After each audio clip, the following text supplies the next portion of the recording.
Dissolution of Czechoslovakia. It has been 30 years since Czechoslovakia was dissolved. In this video, I'm going to explain why that happened.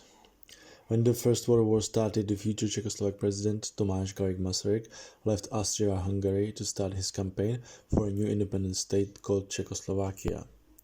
During this campaign, he promised Slovaks in abroad that the new state will consist of two equal nations, Czechs and Slovaks.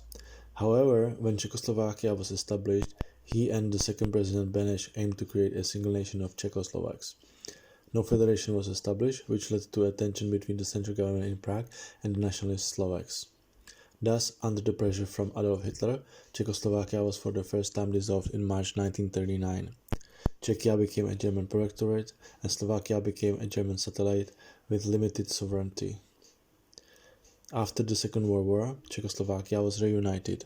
In the 50s, it adopted the name Czechoslovak Socialist Republic.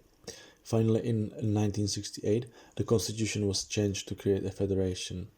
In the 70s, Slovak Gustav Husák became a president, which theoretically should have pleased the Slovaks, but it didn't happen.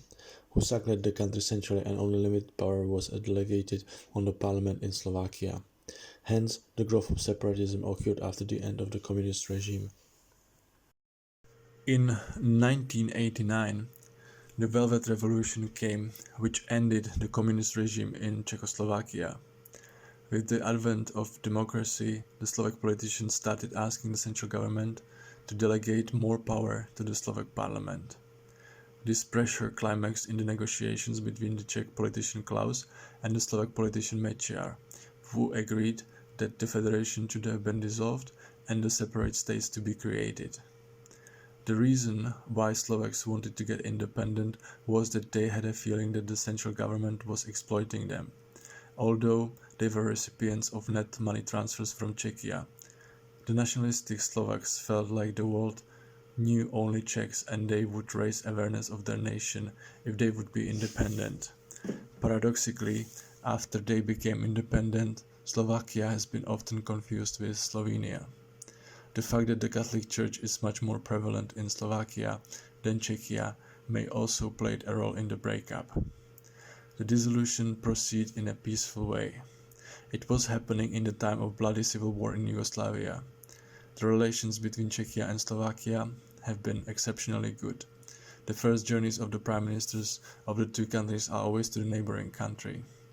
The Slovaks often watch movies in Czech. The significant number of young Slovaks study at Czech universities. The former Czech Prime Minister was born in Slovakia.